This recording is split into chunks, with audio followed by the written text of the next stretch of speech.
So, yeah, thank you so much, Wayne, for joining Innovation Crossroads. Thank you very much for having me here. Thank you, Wayne. Thanks, Alan. We're really excited to hear about your story and also to learn more from your experience in your very long and impressive career across Asia, but globally as well. So are you able to maybe tell us a bit about your background, how you grew up, and what actually were the key moments that influenced you to make the big leap overseas? Sure. So maybe start off with describing sort of my career, I suppose, my life. I would describe it a bit like a 3-act play. So the first act is me when I grew up in Australia on a farm.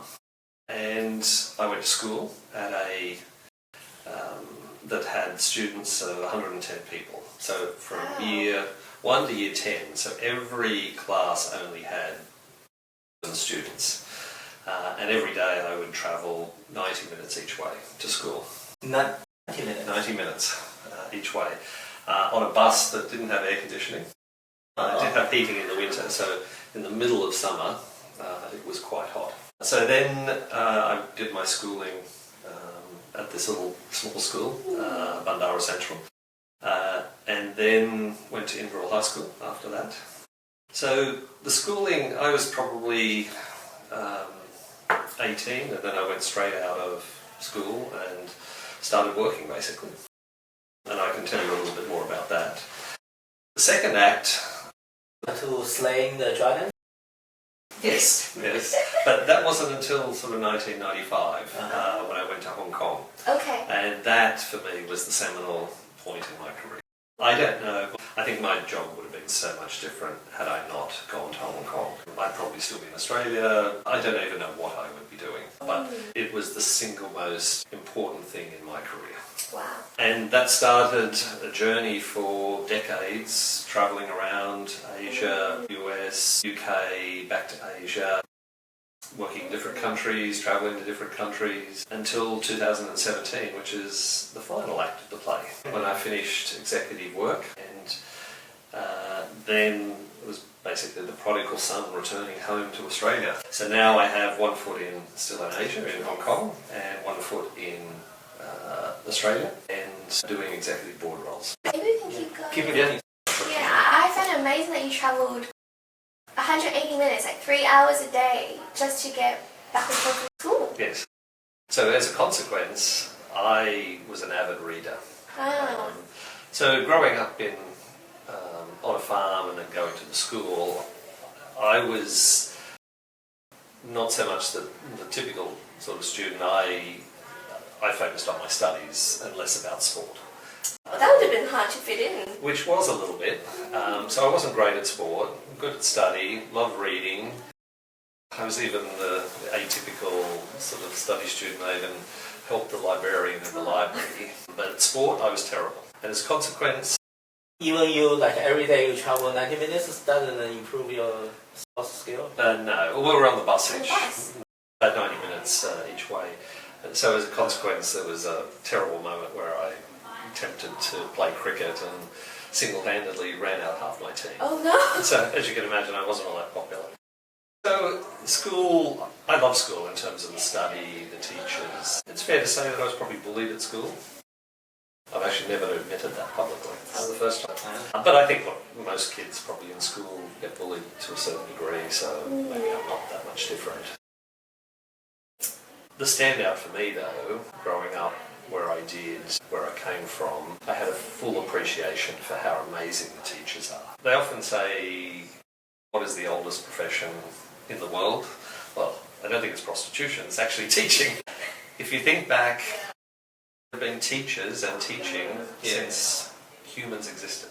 Learning how to make fire, produce food, grow things, manufacture things, teach people things. Teachers and teaching, in my view, is the most important profession ever. And it's also the one that really develops kids. And for me, if I could go back and thank my teachers back then, I still remember their names. So Mrs. Wellard that taught me geography, Mrs. Stibbard that taught me English, Mr. Bartlett Smith got me memories for high school. He gave me extra tutoring and extra classes just for me. He didn't have to do that. So teachers, we owe them so much, and I owe them so much. Otherwise, I wouldn't be here today. But it's surprising you didn't make the choice to go to university and continue the education. Yeah, unfortunately we didn't have the financial wherewithal to go to university. Came up from pretty poor backgrounds. Having said that, my parents were amazing. So they made my sister and my life, we didn't feel like we were underprivileged, but I was envious of everybody else that had. Could go on long holidays, had new cars. Our car was a 1967 Toyota Crown, which we bought in 1972 second hand. That car lasted my father for 40 years. Wow. So I was always envious. Yeah. I was always envious of people that were better off than us. But my parents, my sisters in my life, so wonderful. So as a consequence, I had to literally go straight to work. Straight out of senior high, I got a job at the local State Bank of New South Wales branch. It was, I think if I look back now at the interview, I wouldn't have hired me. I do the job. I wanted to go to university. I wanted to do engineering, but I needed this job. Because my father said, you have to go and apply for this job. Because you have to go and work. You have to live and earn a living. So as a consequence, I applied for this job and got it. And that therein lies starts off my banking career. Wow. And then after a year, I got transferred down to Sydney. They would have recognised your talent and drive and work ethic. I hope so. I think growing up the way I did, and really for me, work was, you work to survive. If I didn't work, I couldn't feed myself, I couldn't have a place to live. So working was absolutely fundamental and critical. So, but obviously, I think if I look back, that sort of, coming up in that sort of environment and working, I probably missed opportunities. Maybe I could have done something different. Maybe I could have ultimately spent more time and tried to go to university somehow. I was dealt, those were the cards I dealt with, and so I started my banking career. But if you, during that time, you go to university, which major you would choose? I probably would have done, if I had my choice, engineering. So then your whole life will change? Would have changed. It's interesting, fast forward, one of the key things I used to do is, as the Chief Credit Officer and the Chief Risk Officer, is I'd go out and see companies and business. And I love seeing them. I love things they do. They manufacture and build and construct, and I'm still enjoy that sort of stuff. But deep down, I'm still love to have done engineering, but that's not the case. I think for me, one of the important things that's influenced my life growing up is I have an aversion to poverty. I believe everybody should be given a fair go. You hear the term common prosperity in China. It's a great mantra. It's the thing that should actually apply across the world. Everybody should have the ability to fulfill their potential and have a good life. There is too much income inequality in the world. Hence, one of the things I do is I chair Oxfam board in Hong Kong. And it's one of its key mantras is poverty alleviation. For me, it's foundational. Poverty has been the scourge of this earth for centuries and centuries, and it's something that we need to work a lot harder on. Absolutely. And so you started a career in banking. Yeah.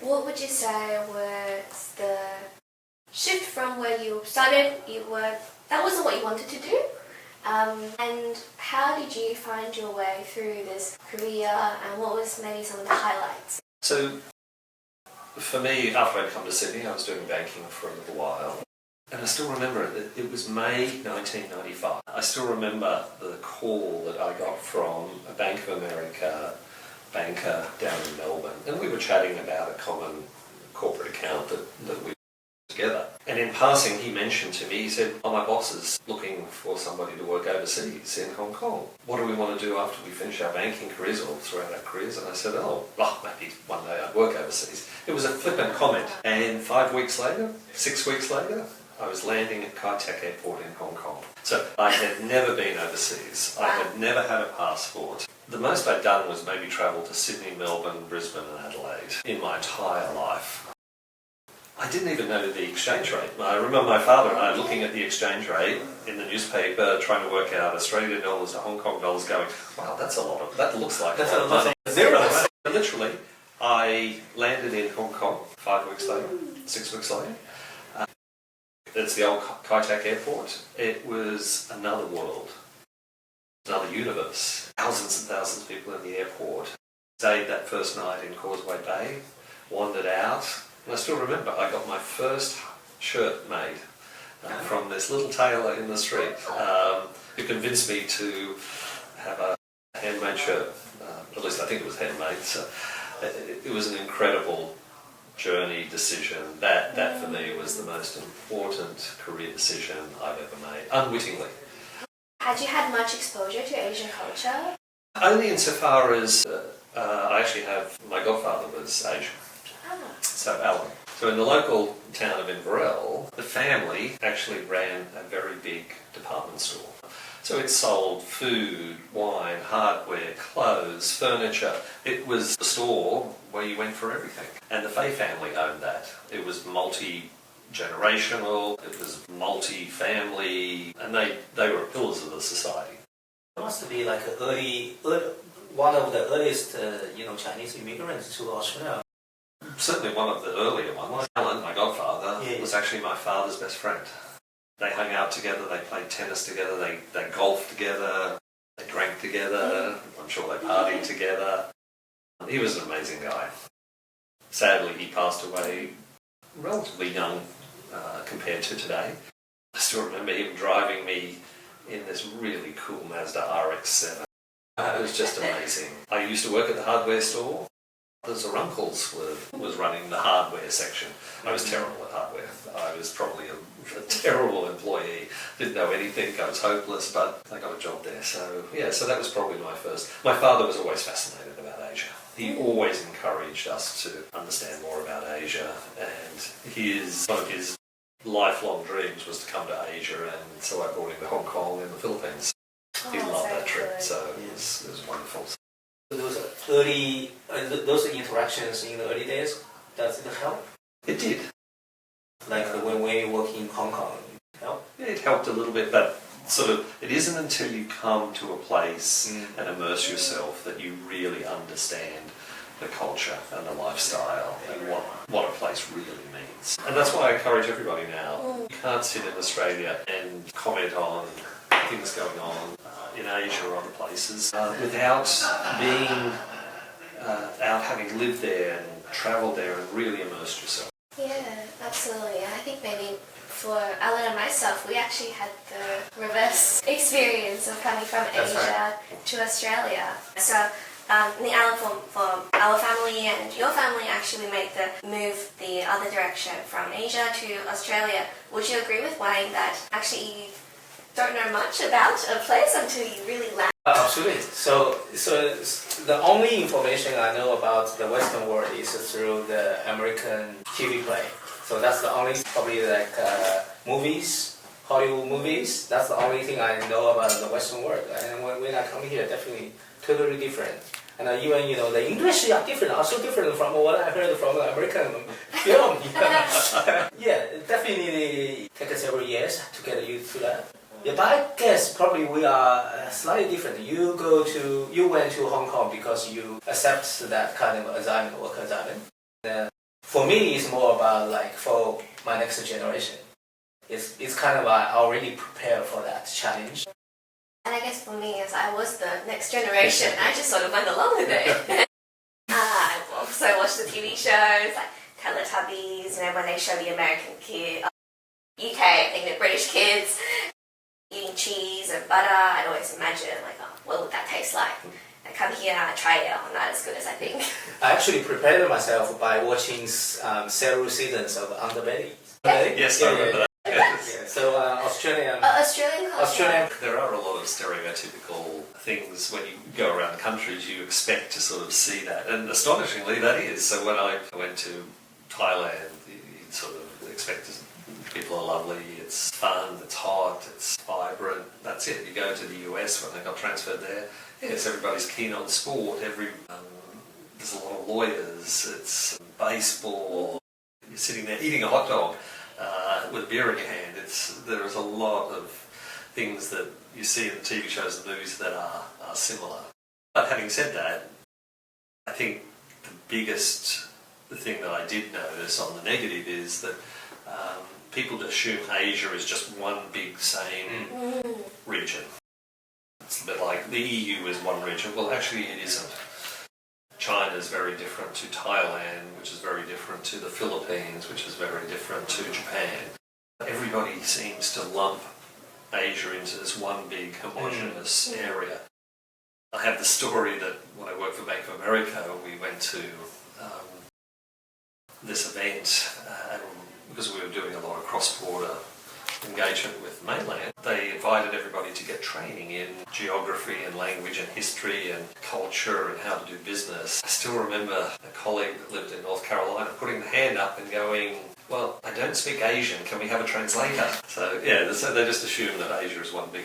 Yeah. Probably, I guess you working in Hong Kong, you're probably also dealing with lots of people from mainland China. So even in mainland China are so different. People from different provinces, like Betty from the north and from the east, so still there's some cultural delicacies there as well. Yes, absolutely. And you look at the scale of the population, then there's many different groups of people and they're all very sizable population. And so you've spent time in many of these different cultures, but which places really stand out in the context of your career? I guess I've enjoyed all the places I've stayed in. They've all been different. They've all given me different experiences, different learnings. There's been some fun events. There's been some quite challenging events. I think probably two that stand out for me. When I first went to Hong Kong, one of my roles was to go across into the mainland and see businesses. And I still remember the first time I went over there, I went to a factory that had 2,000 employees, all working to produce golf bags and sporting bags. They were the largest manufacturer in the world.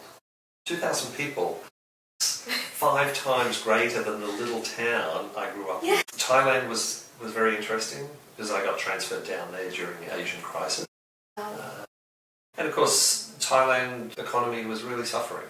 And as a consequence, there were a lot of corporates that had got into severe financial difficulty. We had to, as a banker, my job was, to put it simply, when corporates didn't pay their money back to the bank, it was my job to get it back. And of course, when people have built their companies up, the threat of losing them is pretty severe, it's pretty traumatic. So people do interesting, strange things when under pressure. So as a consequence, the bank had organised a bodyguard for me.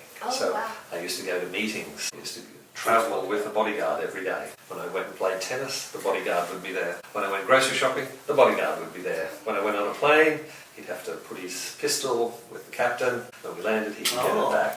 There was one incident where we were trying to do this massive restructuring, vote on it, and there were hundreds of bankers and there were about 2,000 workers protesting outside. So my bodyguard being very... if he arranged to pretend I was with the press. So he brought in a camera and that's how I managed to get out of the compound. So yeah, those are at least two of the things that sort of really stuck out. You never forget that. Yes, yes. And I guess when you are in these countries, you're actually really engaging with the local businesses and the economic structure. So you really get to see at many levels how these different systems and cultures operate and what work looks like for people from different walks of life as well, from the factory workers to the owners. And I think in Australia we're relatively egalitarian society, but definitely maybe in the developing countries there are some very large wealth gaps and income differences. What would you say are the biggest differences? Because you've been working across these for many years, but for someone who is new and exploring cross-border, what would be your advice? I think the biggest differences, for me, if you take Australia and China, for example, is the speed of execution. If we want to build a bridge, it takes an inordinate amount of time. Where in China, it is all about execution, planning and execution and delivering.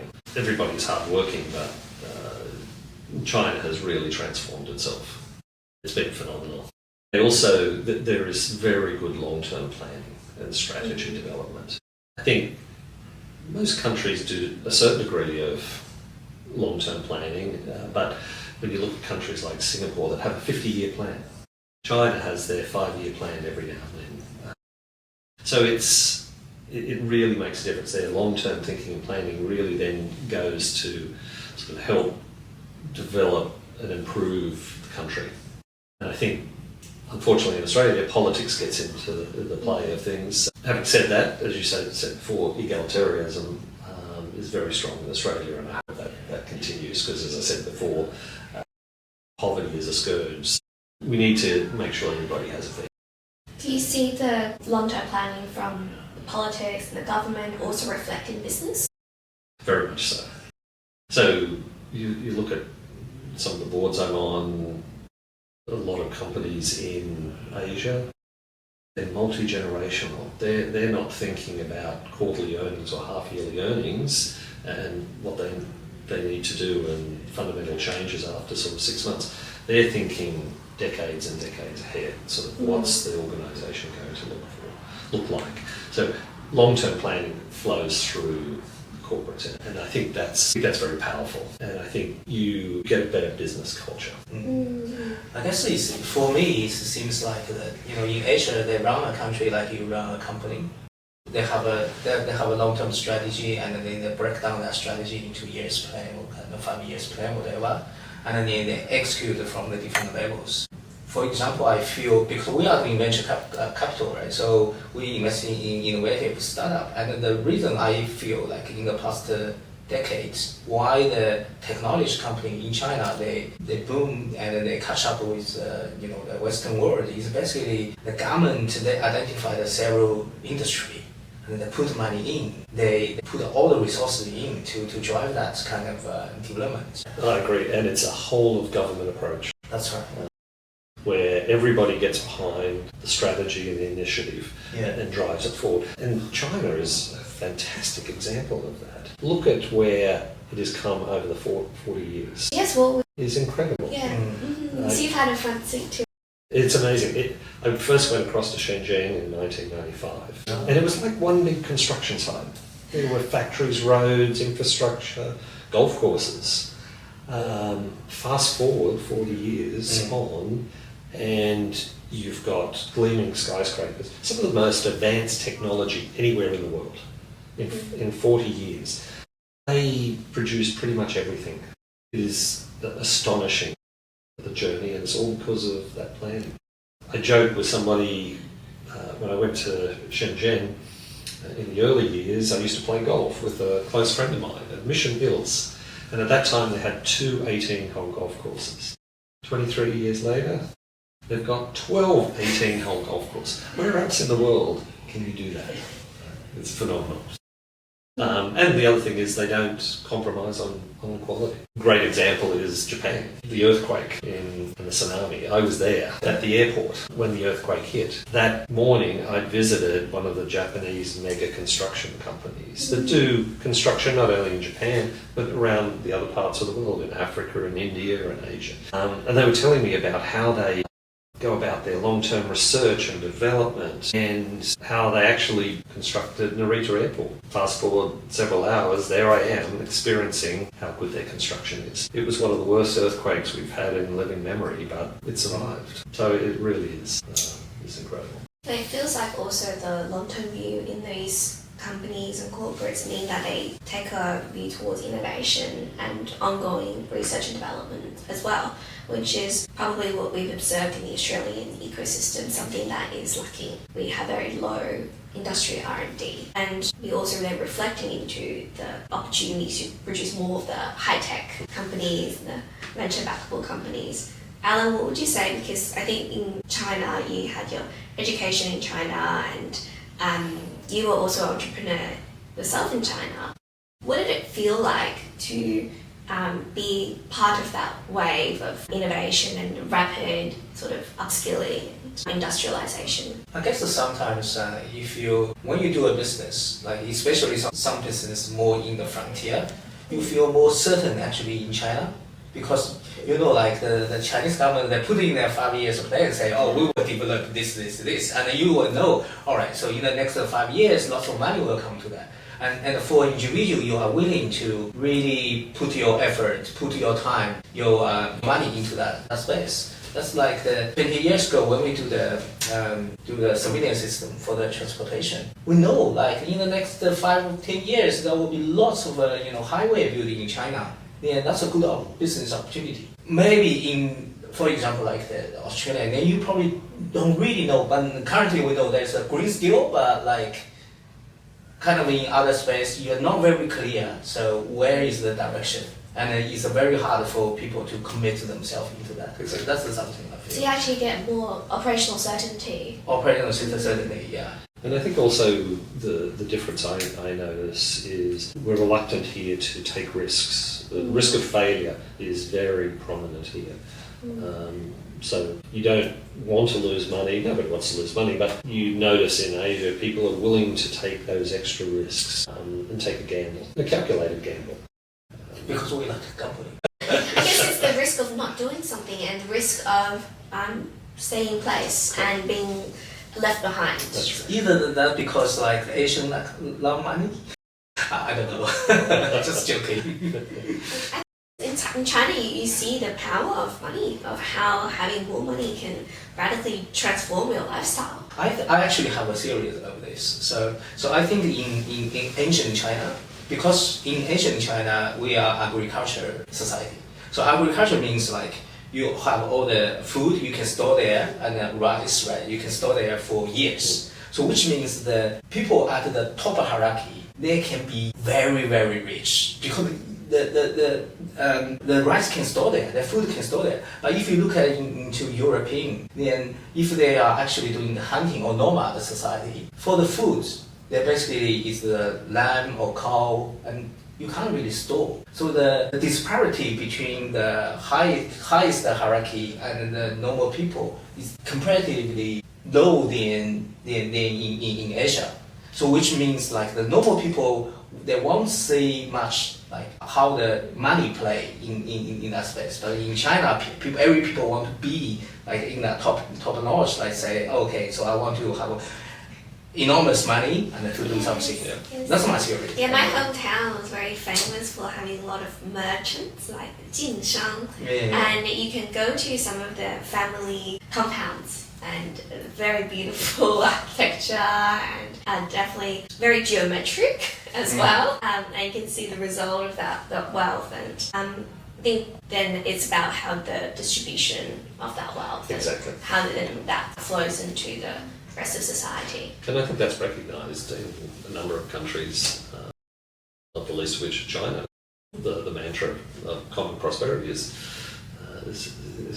a great concept. That's also something like a different role of the government. So you have very illustrious career in banking, and maybe let's talk a bit more about your third act.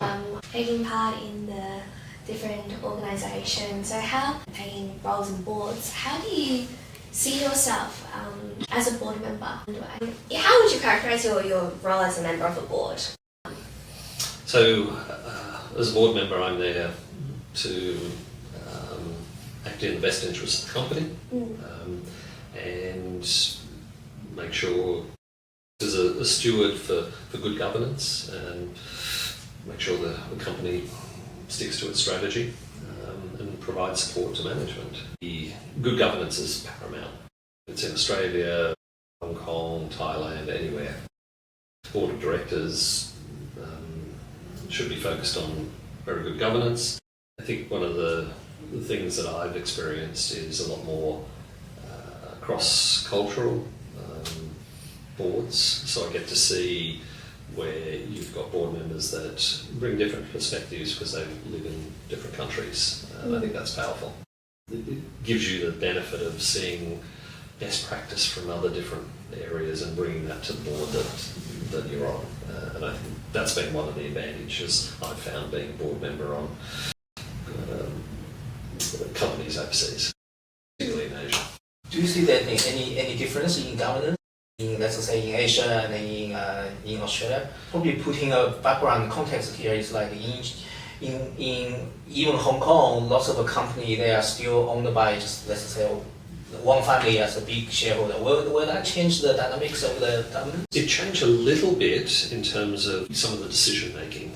So people are thinking a little bit longer term because it is majority owned or significant family shareholders. So they're not looking, as I said before, sort of half-yearly results and decisions, fundamental decisions on strategy after 6 months' results. They're looking over a much, much longer period. In terms of governance, maybe there's this perception that governance is not as strong in Asia. Well, actually, I would disagree with that. When you look at places like Hong Kong, Singapore, the regulators, the SFC, the Monetary Authority of Singapore, they're some of the best in the world. They're strong regulators, good governance demanded by all companies and banks and so forth. So I think there's this misconception that maybe governance in Asia is not strong, but actually it is. Where would you say that misconception comes from? I guess probably small, medium companies.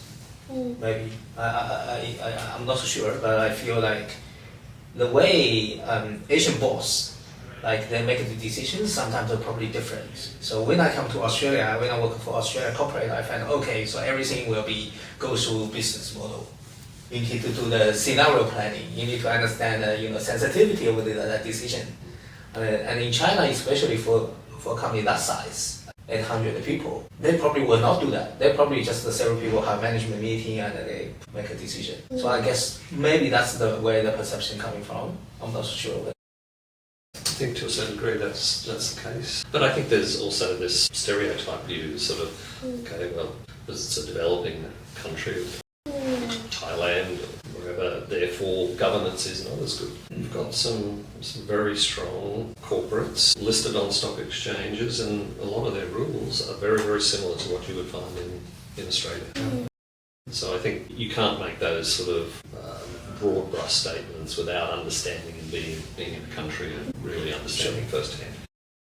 I think as an example is, for instance, like the Hong Kong Stock Exchange has become a really great place for the innovative companies from domestic, from mainland China to also then have ability to raise capital and for shareholders to participate. And they've got a lot of innovation in their listing rules and supporting the different diverse industries like biotechnology, where more cash burning companies but still have the ability to raise capital. So it feels as if the systems are also keeping pace with how the industries are evolving. Very much so, and you can see that in last year's statistics, Hong Kong is the number one IPO market in the world by multiples. And people aren't going to do IPOs unless there is good governance and confidence. And the SFC and the Hong Kong Stock Exchange are very good stewards of governance.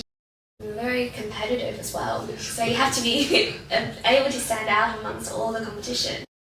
But it does show you not only the importance of Hong Kong to China overall, but it also shows you just the importance of Shenzhen and what they're doing there, and the amount of technology advancement that's coming, not only coming that is already in place, but also coming. It's quite phenomenal. Yeah, absolutely. And now maybe with the new role of the one country but two systems, that's a new concept. How would you maybe help an Australian business or someone who is starting to understand that better?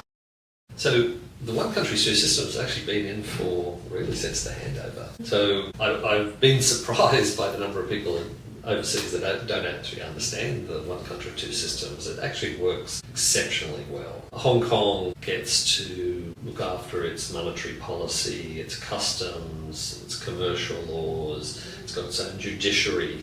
It sets its own trade rules. The only thing it relies on Beijing for is obviously defence and foreign affairs. But the other thing it has is it's got common law background, which means if you're doing business there, you've got certainty of the rule of law. And so if you're an Australian business going to Hong Kong, it's very comfortable. Interestingly, there's actually Australian judges sitting on the Court of Final Appeal in Hong Kong. And that's not widely known. So a lot of the judgments that come out of that court are actually cited in places like the UK and Australia and other common law jurisdictions. So the one country, two systems, it works exceptionally well. And for Hong Kong, it's perfectly positioned for this whole, the financial window to the world for China coming out. And I think the Hong Kong government recognises that now, and they're doing everything to sort of promote Hong Kong. Hong Kong as part of the Greater Bay Area. You can talk a little bit about actually one of Bozon's recent initiatives in connecting Australia to that Greater Bay Area. Yeah. So yes, last year, I guess you also been in other delegations. So we together with the governor of New South Wales government and to visit Guangdong province, and in that visit we signed the MOU with Hong Kong University Science and Technology, and also another VC in China to set up a New South Wales Greater Bay Area Innovation Channel. So through that channel, we wish we could further promote the bilateral exchange of the technical and innovative companies between two countries. I guess definitely Hong Kong play a very important role there, as you said, like it's a window for China from the finance and capital perspective. But in the meantime, it's also for Australian company go to China. They can easily, let's say, set up a company in Hong Kong and with the common law and similar contracts. And they can easily through the Shenzhen and Hong Kong some corridors to go to mainland China. Yeah, Greater Bay Area is a population of over 80 million.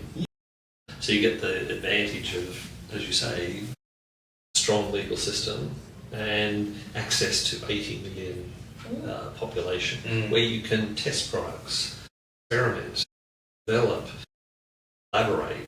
It's an opportunity that not only Australian companies but every country should be looking at. Yeah, and also they are very diversified. Like some cities like Huizhou or Dongguan, they are very good at the manufacturing.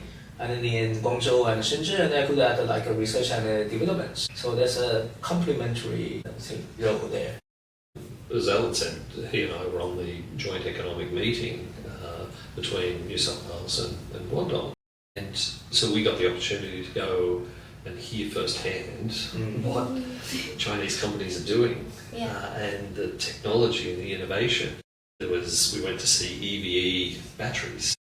They have 53 factories. Wow. Manufacturing 680 million battery cells a year. You go around one of their factories and there's minimal employees. China has developed, and it's not only China, Korea and Japan and other countries in Asia have developed some staggering technology and continuing to develop. They're putting in an amazing amount of research and development. And this is where Australia really does need to collaborate and engage. Otherwise we're going to get left behind. Oh, we have the raw materials. Totally. But it's not just what the raw material looks like in the final product, it's the fact that you have the complete supply chain and the ecosystem for the industry as well, that they can then rapidly iterate. Correct. But I think, and that's where I think it's important for Australia and Asia to engage in a mature relationship. And by that I mean, yes, we've got all the minerals, but I think we've got to be looked at more than just a mine and a farm. Digging stuff up, growing it and shipping it off. There's got to be more collaboration and more development here. We do more than just mine and grow. We process and manufacture and bring in sort of technology that works for us. Yeah. And I guess as Boson Ventures, we hope to cultivate the original inventions and innovations from Australia, especially our fantastic universities, into building those some new categories or new products that then can be exported to the rest of the world as well. But it's very difficult to do that without some of these more access to these more global supply chains, given how far away we are at relative isolation, and also where the industrial base is just happening. And luckily for us, it's actually very geographically close. It is, but we don't utilise our Asian connection. There's some interesting statistics in the ASX 300 boards. 91% of directors are of an Anglo-Celtic background.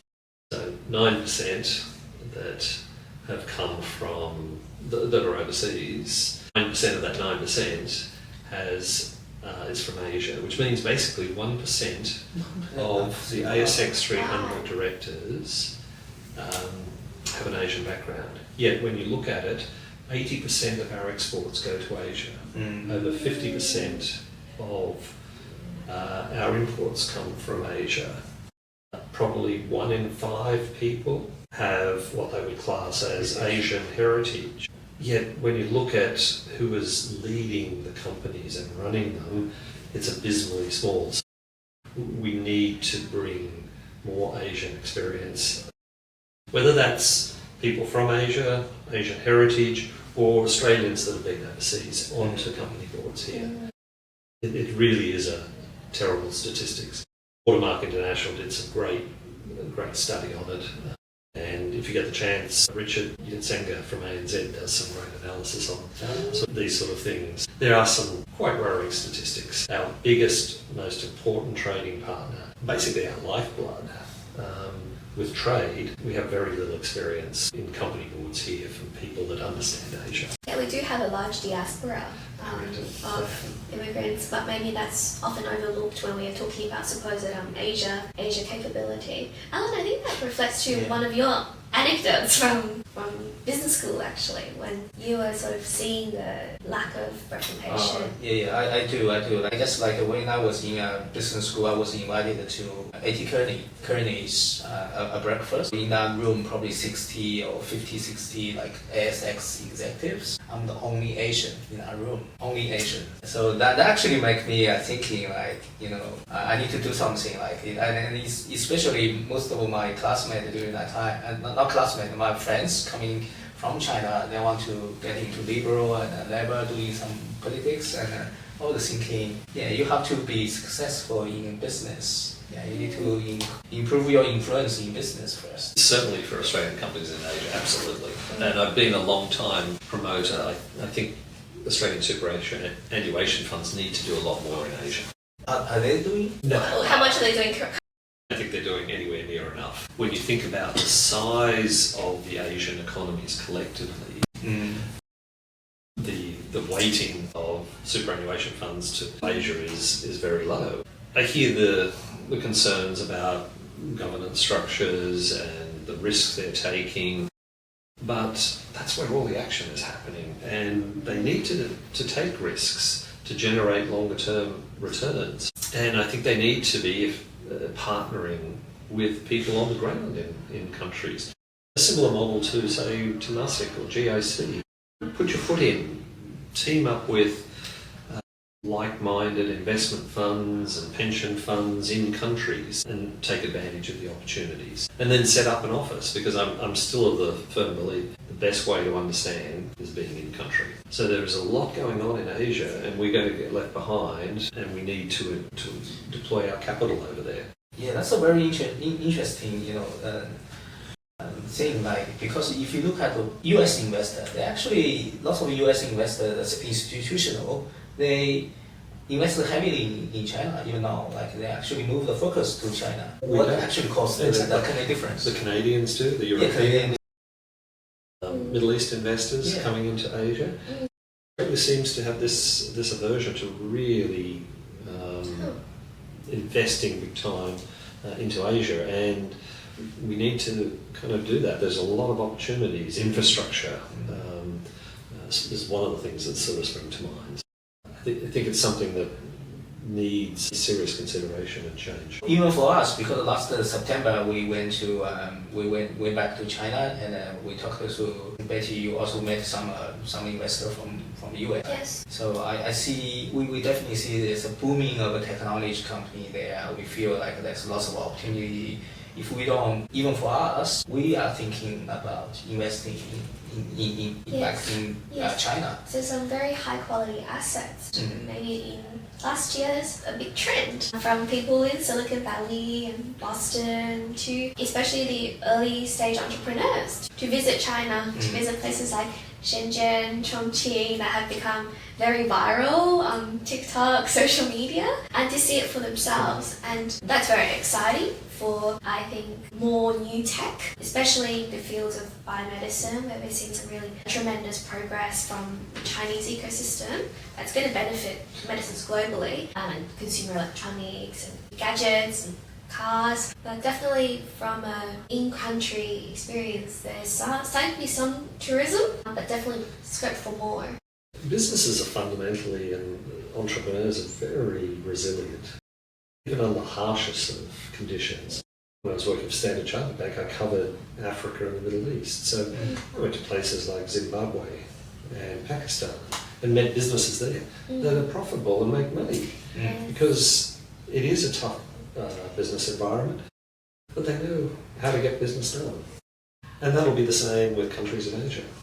Partnering with people there materially lowers your risk, but there's a lot of opportunities, there's a lot of stuff going on, and we as a country need to embrace that and take advantage of it. Otherwise, we'll end up just mining and farming and shipping it off. So you mentioned like the partnering with the people locally and can reduce the risk. Could you elaborate on that? I would say one of the easier ways of doing that is partnering with either sovereign wealth funds, that's an ASIC or a GIC, or most countries have some sort of sovereign wealth fund, or pension funds who have a similar investment approach and ethos to superannuation funds. Longer term investment, patient investment, and take advantage of the fact that they're on the ground. They understand what's going on there, so leverage their knowledge. So does it also apply to those, let's say, small companies? They want startups, they want to, let's say, expand or seek opportunities in China or in Asia in general? Yeah, absolutely. It goes the same way. There's nothing like being in a country and really understanding it and going there. It's so fundamental. You can't understand somebody's culture and business environment and society unless you've been there and touched and feel it, and it really does change your outlook. Where would you recommend people go for the first time if they're visiting China? Which cities should they go to? That's a tough question. You got friends from different cities? I got asked some time ago which is better, Hong Kong or Singapore? And, it's a dangerous question. It's a dangerous question. Every country, every city has its own uniqueness. Just go and try stuff. Yeah. That's the best. Especially now, like a visa, you don't need a visa to visit China. My career, I get often asked by younger bankers, well, how do they plan out their career? My career didn't have any planning. I literally went from, most of the time was, my boss said, we'd like you to send you to Thailand. Okay, fine. You're now getting transferred to the US. Okay, fine. You're off to Japan. Okay, fine. Just take the risk. Take the opportunity. You never know where it leads you. I think that's very valuable, and always maintaining a degree of open-mindedness and curiosity to embrace new environments. I think look, everybody makes mistakes in their careers in life, and Lord knows I've made a lot in my time. But hopefully I've learnt a few things. Definitely by travelling overseas, make new contacts, try and get to know people. Not only if you're an Australian going to a country and hang out with a lot of other Australians, there's always this story that we used to have in Hong Kong. There's a certain building that, you're going up to the expat ghetto.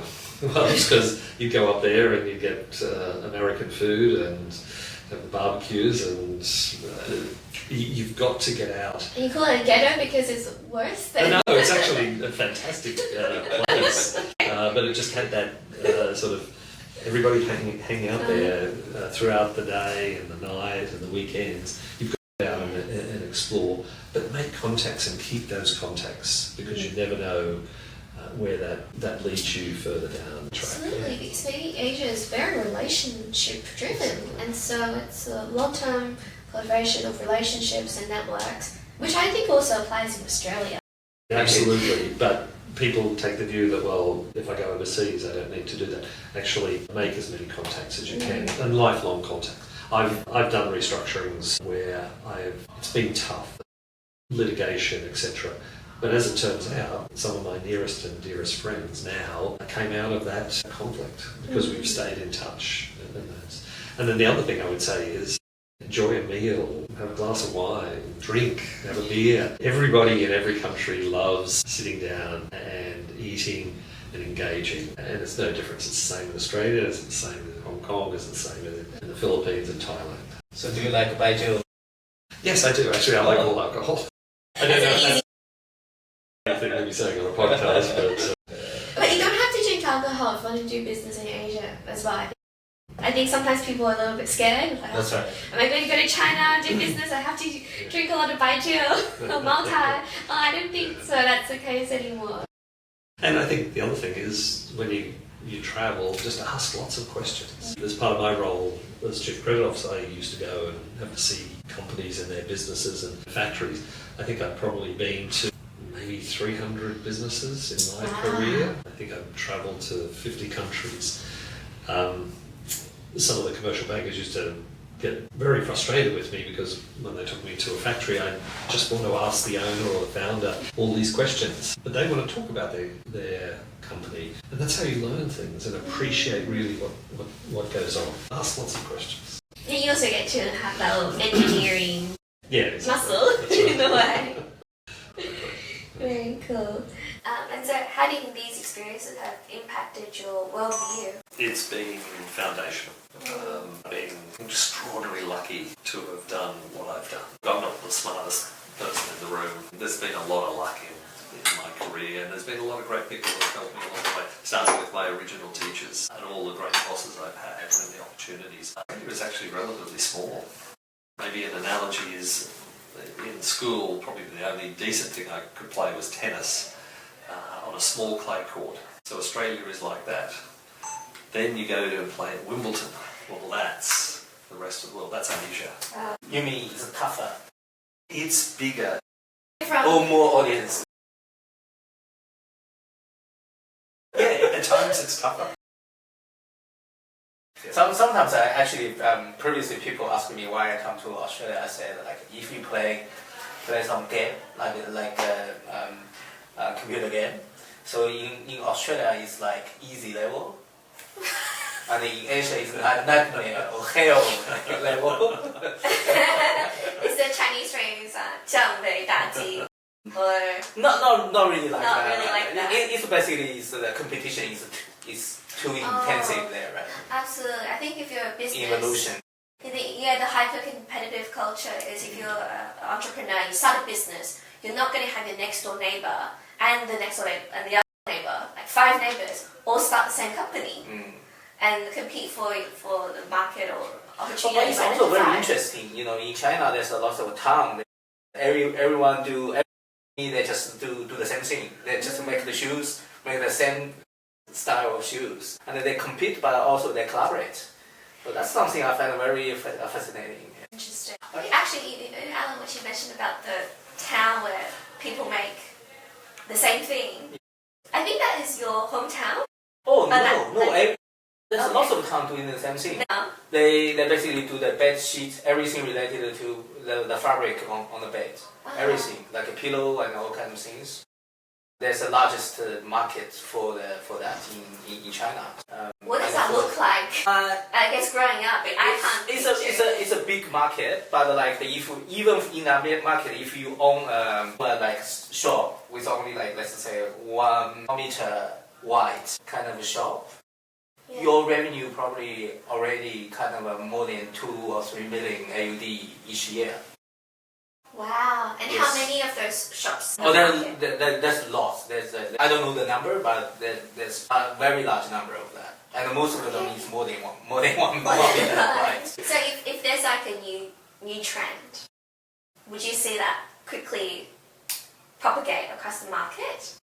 You mean for the I think so, because like the people or there, like they can see you are doing this. Oh, I will follow that or something. That creates innovation. Yeah. Somebody's produced a widget, somebody sees that and produces a better widget and produces another one and expands into something else. Yeah. Is that for global? Would you have like the global customers, like that's going true. to That's the true. market? Like Australia, Europe, Middle East, you actually but only for those like a bed sheet and a pillow and those kind of things. Like also the top brand, like Luolan Jiafang. You probably heard of that. The top brand in China. It's also originally from. And you're creating. China is a great example. There's a couple of other countries. You've got an entire ecosystem. Absolutely. You're not just Yes. producing one thing there's a whole bunch of people around you producing the entire product. So From in end to your end. iWatch, there's a lot of Yes. businesses producing and coming together that make it a big ecosystem. Yeah. So even for example, for the bed sheet, we are textile. We mentioned in Nantong, there's some factory. They do the fabric. They do the textile. There's some too in Dye. That's very fascinating because when I grew up in China around university, so that's very different. We didn't have like the means of production and the manufacturing scale. That's really fascinating. And you mentioned and also the homegrown brands now in China. That's a new maybe evolution that we've seen is China's no longer the world factory, but it's now got some of its own iconic brand IP, starting to learn from the Americans in terms of marketing and building up that brand strategy. And the same thing's happened. Look at Korea. Astonishingly fantastic products. Samsung, LG, Japan. Still fantastic iconic brands that have been developed over the years. Thailand has the same. Every country has their iconic brands. So because I guess our company's mission is to try to bridge the innovation ecosystem between the two cities, between the two countries. And sometimes we find that there's some information gap, knowledge gap, like between two countries. Chinese side, they don't really understand what kind of technology Australian have, and Australian we don't understand, how to do business in China and how to seek opportunities there. So if let's say if you give one tip to the startups in Australia, what do you think the top tip you will give to them? I would say go overseas. Go to wherever it might be, if it's Singapore, it's Hong Kong, mainland, wherever. Spend time there and meet people and meet businesses and make contacts, because that's the best way that you're going to really understand who can help you. People will then recognise you've got a good product, you've got a good technology, you want to scale it, you want to develop it, and you've got countries and people that are willing to take the risk. Like we've said before, get help from Australians that are in country. In addition to us not making use of our Asian diaspora in Australia, people don't make use of the Australian diaspora sitting in China or Hong Kong or other places. So you've got a lot of people willing to introduce you to others that help you. That's the beauty about contacts and relationships. So I would say go over there, spend time, use the contacts. It's hard. You can't do it sitting here trying to do it long distance. It doesn't work effectively at all. My final question is, what would you say to someone in Asia? What would you tell them about Australia? What's sort of overlooked about Australia? Are we just a country of miners and farmers? Yeah, and I think that's the problem. The stereotypical views that Australians might have of different countries overseas is probably the same the other way. Around tourism, if they come to Sydney, they're going to see Bondi Beach and the water and the harbour and a relatively laid-back lifestyle. People work hard when it's so comfortable. There is an extraordinary number of talented people in Australia. It's a very egalitarian society, safe. It's a great place to do business. And again, with Australian businesses. The same message I had with Australians going overseas, do the same here. I think we need to encourage more of our younger people to go and live and work. More cross-cultural exchanges, the better. Spending time working there, understanding and training. And we've got to get the government to also support on that. We'll work on the business side, the government side we will. It's a little bit harder. Thank you so much. Thank you so much, man. Thank you. Thank you. Yeah.